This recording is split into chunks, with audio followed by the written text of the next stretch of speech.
네, 안녕하십니까. 2016년도 10월 6일 시사정담 3인 3생을 시작했습니다. 이게 우리가 2, 3주 정도 텀이 있었던 것 같아요. 네. 그간에 뭐 여러 가지 일들이 일어났지만 일단 저희들이 한번 짚고 넘어갈 부분들은 김재수 장관 해임 건의안 그 파동이었습니다. 이게 아마 집권 여당 최초의 대표가 단식하는, 그러면서 국감과 국회에서 왔다가 집권 여당이 보이콧했었죠. 그러고 나서 7일 단식 이후에 다시 복귀를 하게 됐는데, 일단 이 문제부터 한번 짚고 넘어가도록 하겠습니다.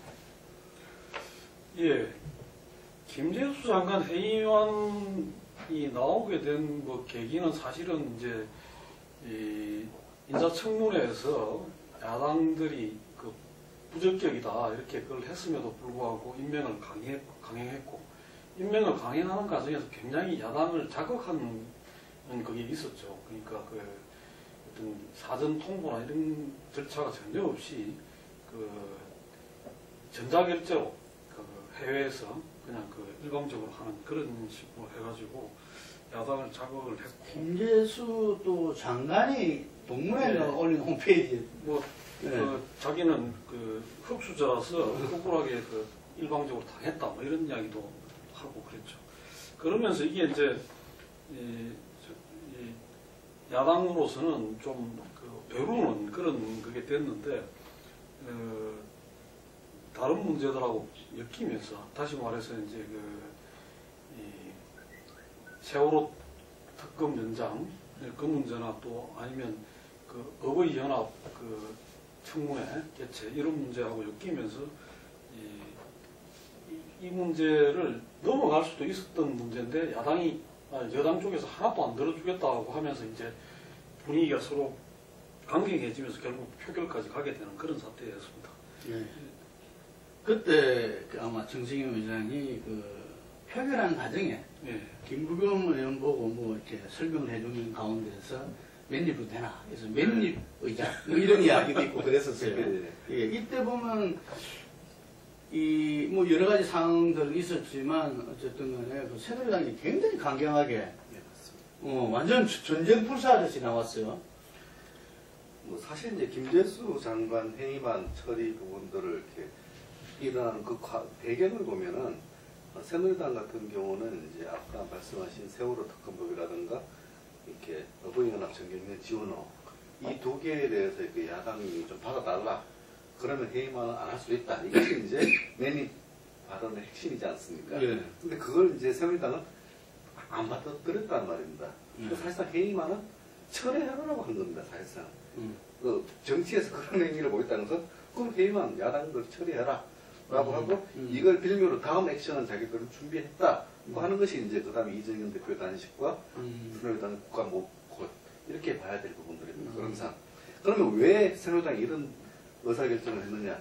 그거는 이제 당연히 이렇게 청와대 박 대통령을 겨냥한 미로와 K스포츠가 그 일종의 터지면서 이제 이것이 근본 배경 아니냐? 이것이 이제 추측이 나오고 있는 배경입니다. 국가하면서 이제 그것이 집중돼서 어떤 청와대 받을 상처 뭐 이런 부분들 때문에 뭐 그런 설도 있죠, 그죠?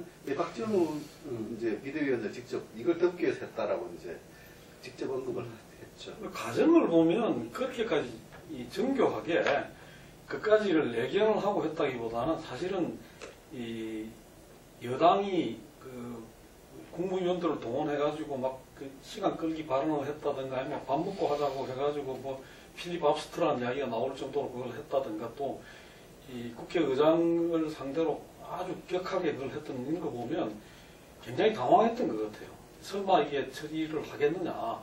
시간을 넘기고 무산시킬 수 있을 거다. 특히나 또 그때까지만 해도 국민의당 태도가 조금은 모호한 데가 있었기 때문에 정족수가 안 돼가지고 이게 넘어가지 않겠나 하는 기대도 있었던 것 같은데, 근데 그런 여당의 모든 행태들이 오히려 야당을 더 결속시키고 자극을 함으로 해가지고 이 차수 변경을 해갖고 통과가 되는, 그렇게 하고 나니까, 그렇게 되고 나니까 굉장히 여당으로서는 이 한편으로 당혹하고 한편으로는 개강돼가지고 그 다음으로 막 치달아간 거 아니냐.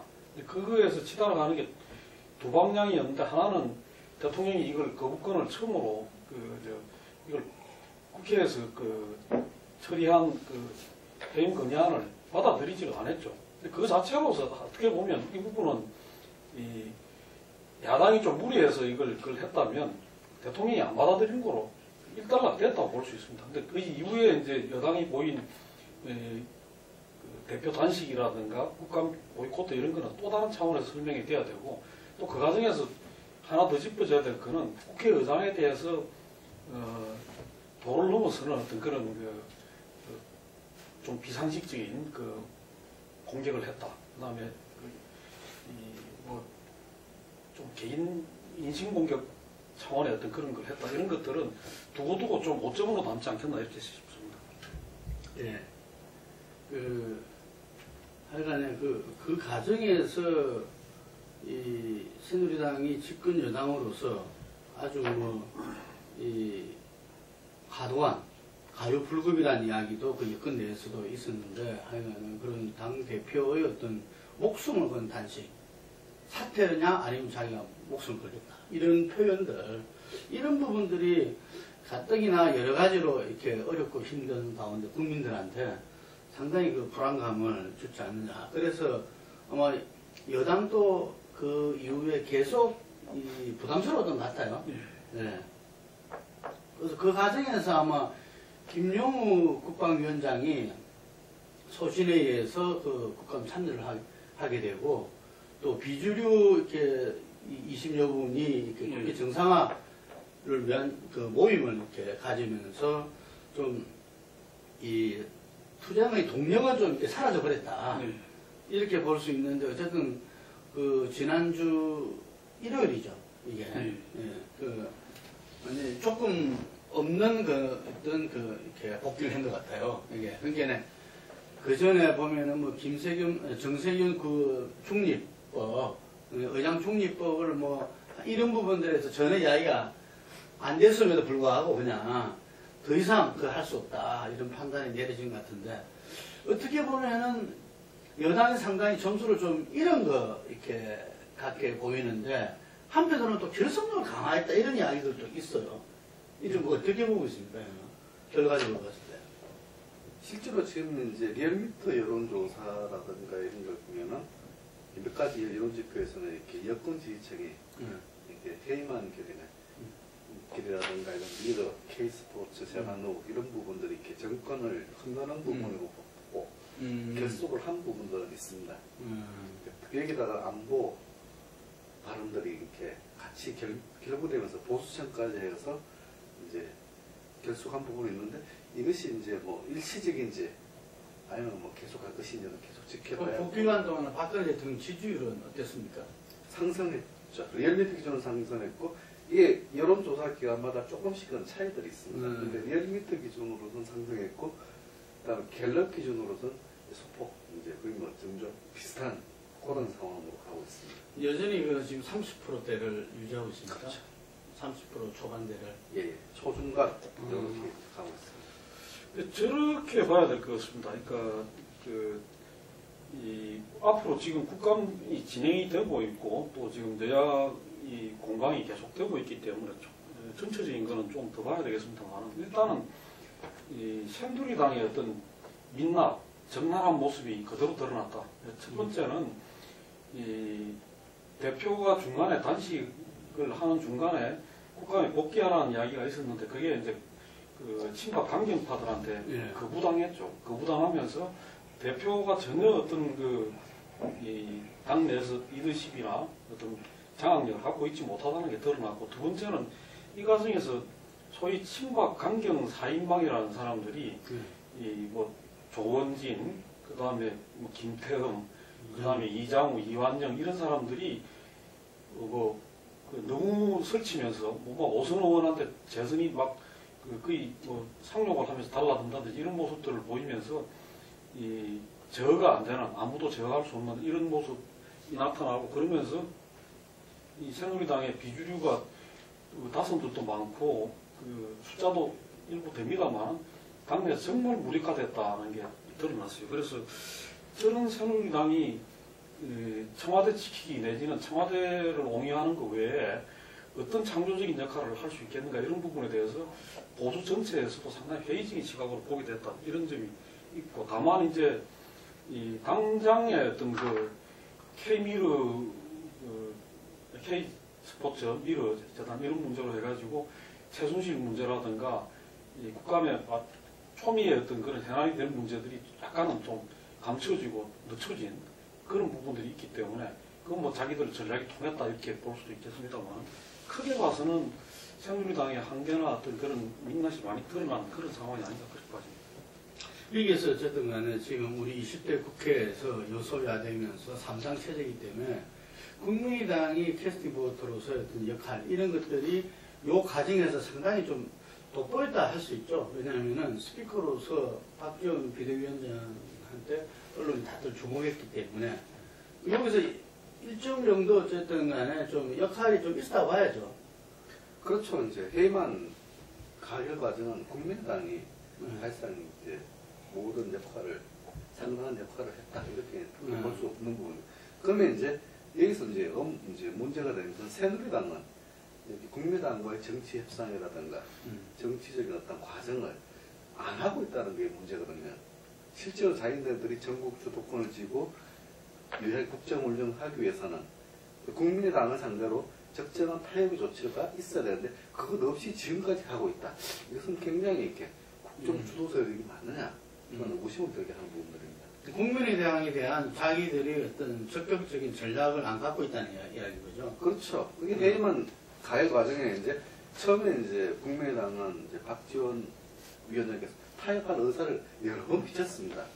근데도 거기에 대해서 어떠한 반응을 새누리당이 보이지 않으면서 이제 그러한 상황이 벌어졌고 지금 또 그러한 상황이 지속되고 있는 상황입니다.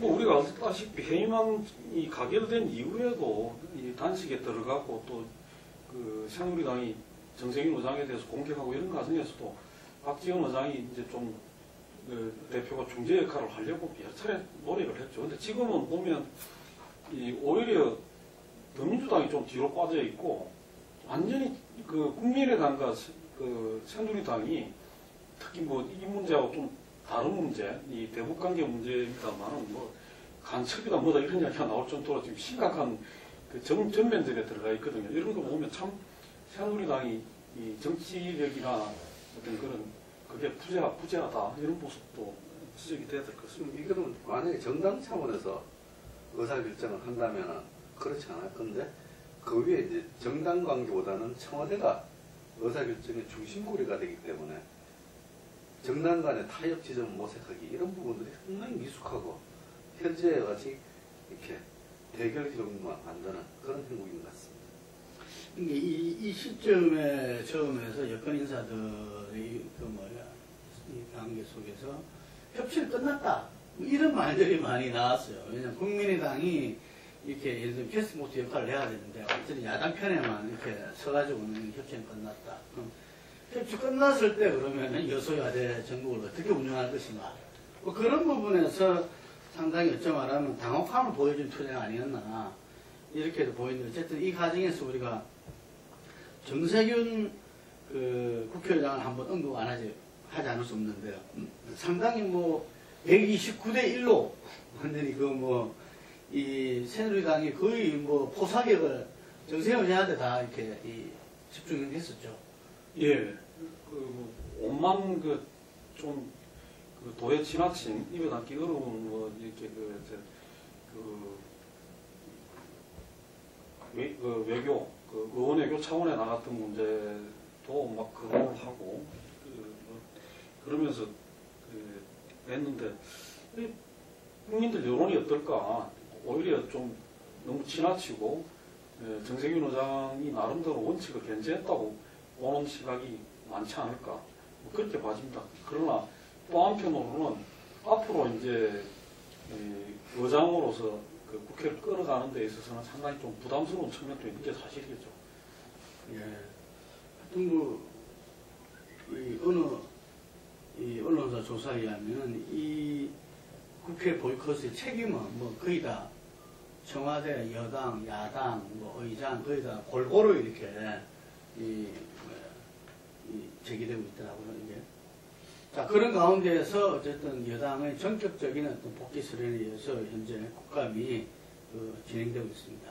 그래서 좀 전에 그 이야기했지만 미디어와 K스포츠에 대한 어떤 부담 때문에 어쨌든 국감 지연술이 또 그 한 배경이 됐지 않나 이런 이야기가 있었는데 실제로 이 국감이 재개되고 나서 야권에서는 이게 지금 중조정을 하면서 맹폭을 가하고 있죠. 예. 네. 또 그 주요 내용은 어떻습니까? 지금 아시다시피 이제 이게 상당히 진행이 돼가지고 그 문제가 되고 그런 속에서 이제 이 정영이 나서가지고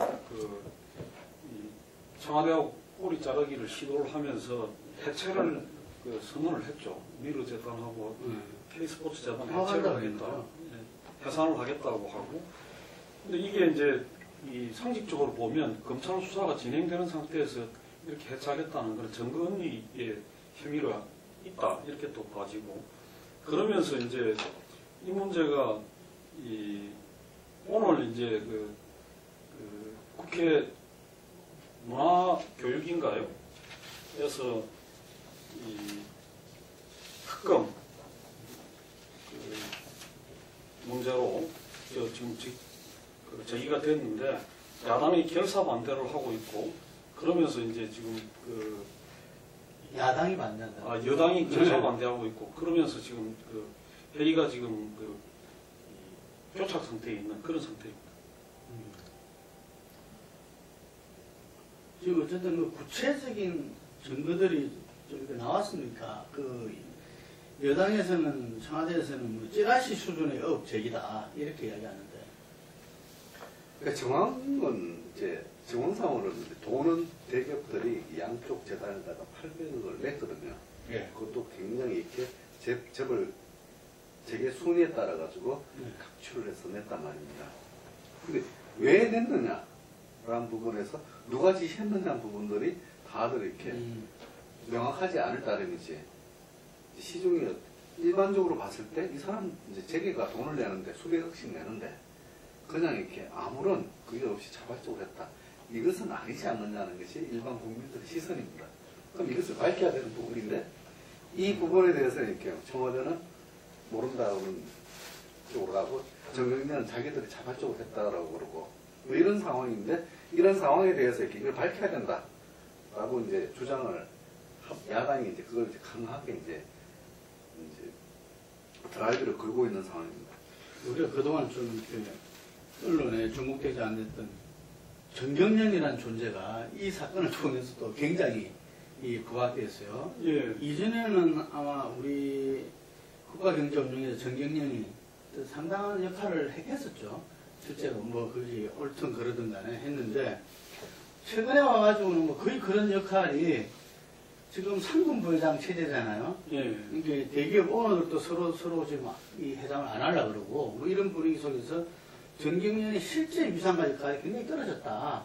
이게 주로 이번 것처럼 어떤 모금 이 뒷바라지 뭐 이런 역할 아니냐 그렇게 해가지고 이 김강두 어제 성명사가 좀 해체하라고. 이 대선 당시에 그 박근혜 그 후보의 강력한 어떤 그런 경제자문위원이었던 김강두 국가미래연구원장이죠. 그리고 이제 이분이 특히 이제 재밌는 게 경제개혁연대 소장으로 있는 김상조 교수 두 분이 이제 같이 연대 해가지고 공동 성명을 냈습니다. 정경련 해체하라는 촉구 성명을 냈고 이 부분을 오늘 이제 조선일보가 사설로 또 받았고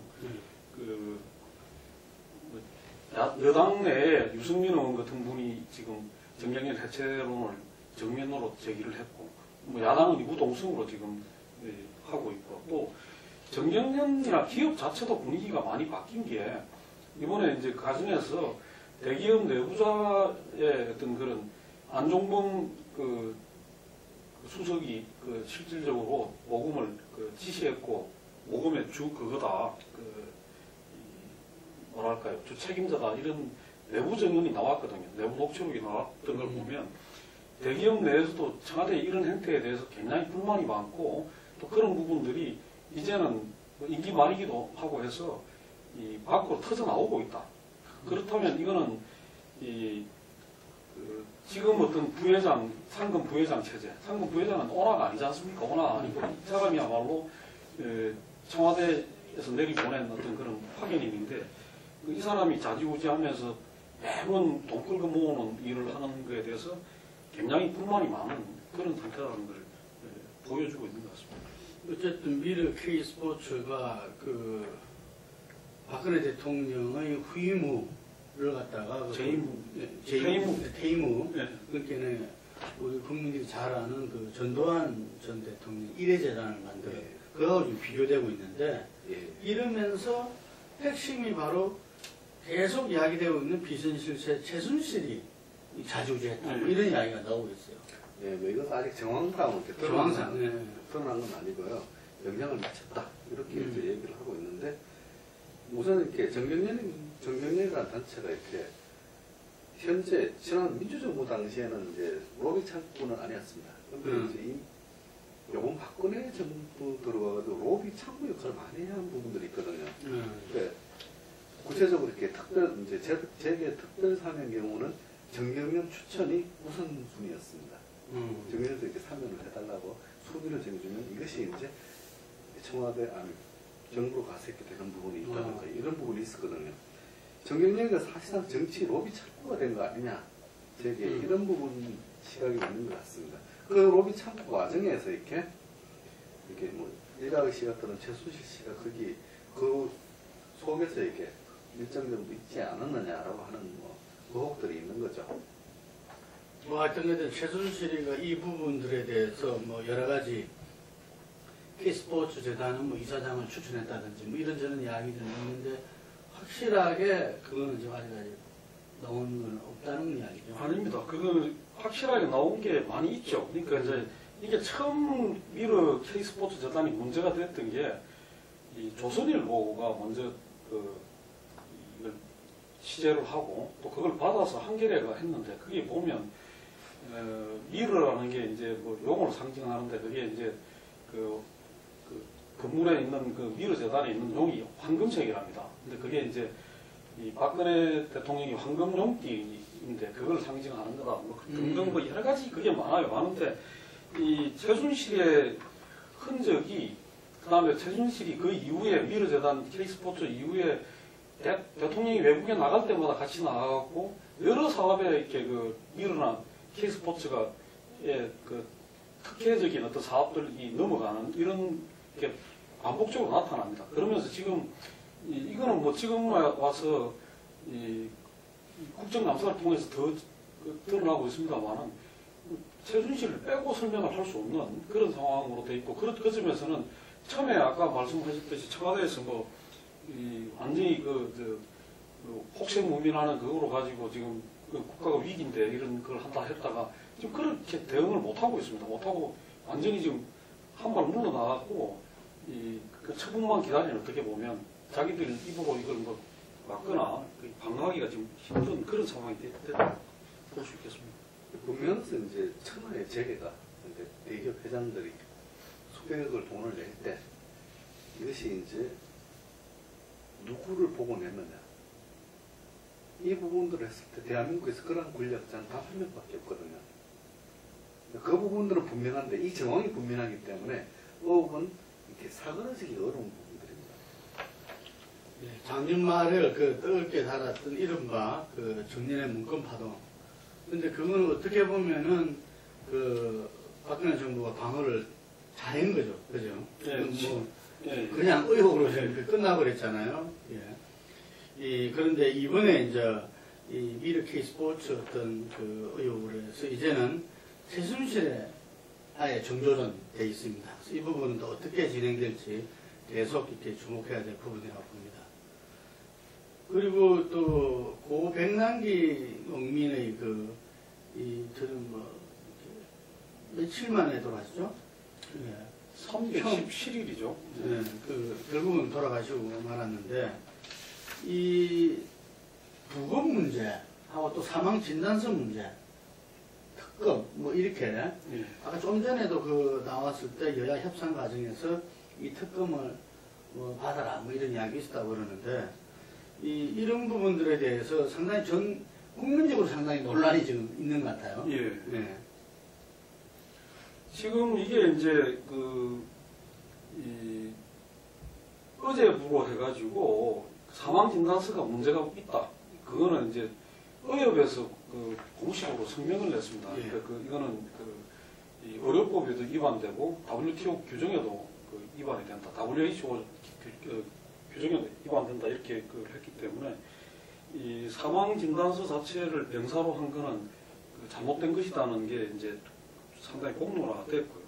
근데 그거에 맞불을 놓기 위해서 저쪽에서는 이 가족들이 저걸 치료를 거부했고 또 가족들 중에 일부는 그 당시에 현장에 있지 않고 뭐 발리에 외유를 가 있었다 이런 식의 글을 하면서 가족을 폐륜으로 모는 꼭 저 세월호 때 일부 이제 유가족들을 공격을 했던 그런 양상하고 똑같습니다. 그러면서 지금 이 진영 대결로 이렇게 몰고 가는 이런 그게 있습니다. 그래서 부검 문제로 넘어가게 되면 이게 찬반이 팽팽한, 그러니까 그건 무슨 이야기인가 하면 외인사가 분명하다고 하는 쪽에서도 차제에 부검을 해가지고 이걸 깨끗이 밝히는 게 옳다고 하는 생각하는 사람들이 있고, 거꾸로 이제 꼭 물대포를 맞아가 죽은 게 아니다고 생각하는 사람들 경우에도 꼭 부검까지 해야 되느냐 하는 생각을 하는 사람들이 있어가지고 이게 뒤섞이면서 반반쯤 되는 이런 상황인 것 같습니다.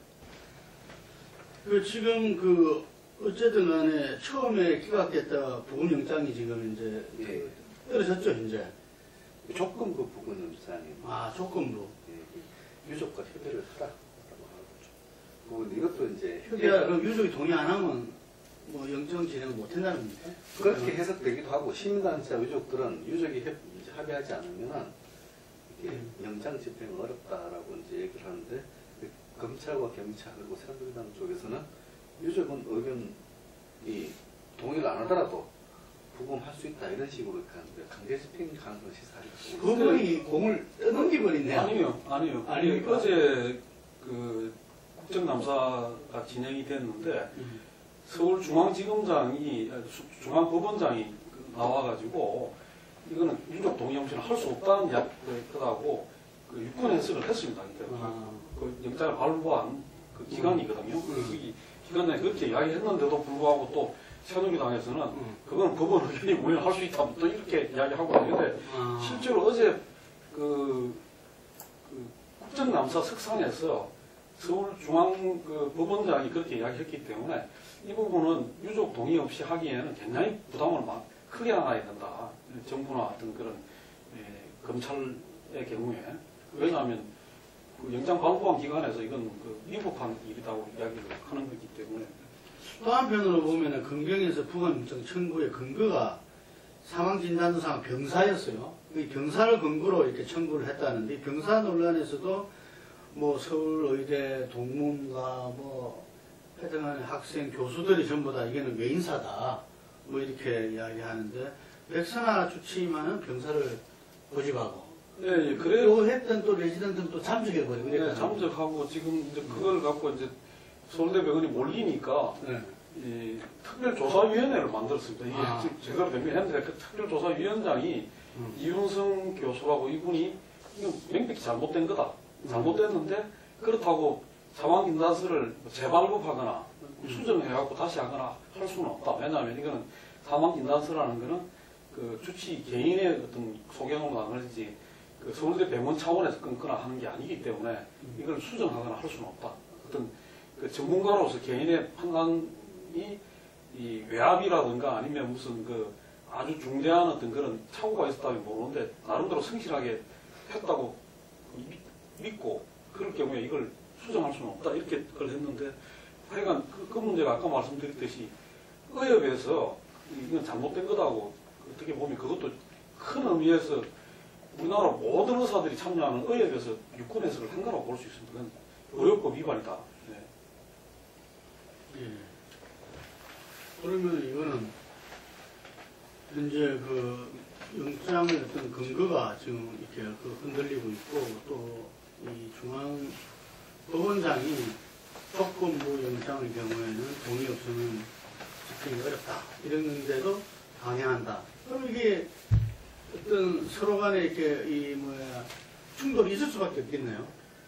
충돌까지는 갈 것 같지 않고요. 아, 그래요? 그러니까 제가 이제 제 개인적인 소견으로는 이렇게 여권이 검찰과 경찰이 현재 보는 이제 서울대 병원 그 주치의가 병사라고 기재하는 그 순간부터 이것을 가지고 쟁점화 시켜 가지고 실제 백남기 농민이 돌아가신 그 폭력적인 진압 사태 여기에 대한 책임 문제를 완전히 해석시키는 데 성공한 부분들입니다. 아, 근데 실제로는 이게 굉장히 이제 엄밀하게 들어가면 이제 그 당시 경찰이 정당하게 이렇게 시위 진압을 했느냐, 적절한 매뉴얼 따라 했느냐, 그리고 이 과정에서 이렇게 강신명 경찰청장 이런 부분들이 좀 강압적으로, 강제적으로 부하 직원들에게, 부하 경찰들에게 강하게 진압 지시를 하진 않았느냐, 이런 문제들이 다 걸렸거든요. 근데 그런 부분들에서 책임을 회피하는 데 성공한 겁니다.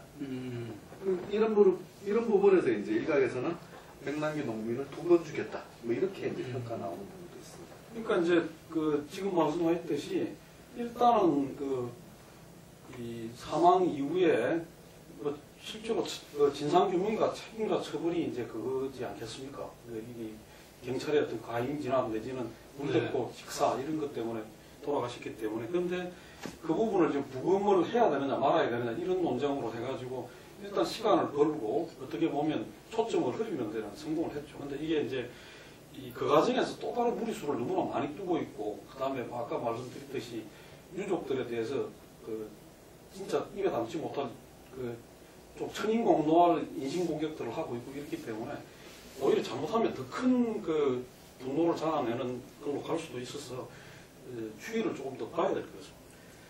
근데 오늘 이제 리얼미터가 발표한 여론조사 보면 부검이 필요하냐, 필요하지 않는 반대하느냐라는 부분에서 찬반이 이렇게 굉장히 많았거든요. 실제로 이것은 외인사고 분명한데 그 화면이 나오는데 CCTV 화면이 있는데 직사는 이걸 두고 이렇게 사인 규명을 가지고 부검을 해야 마느냐고 이렇게 몰아가니까 국민들은 애매하게 이렇게 정치적 입장에 따라 가지고 찬반 서로를 이렇게 갈라버렸거든요. 이게 진행대로 가버렸는데 이것은 굉장히 이렇게 바람직하지 못한 상황으로 간 측면이 있습니다.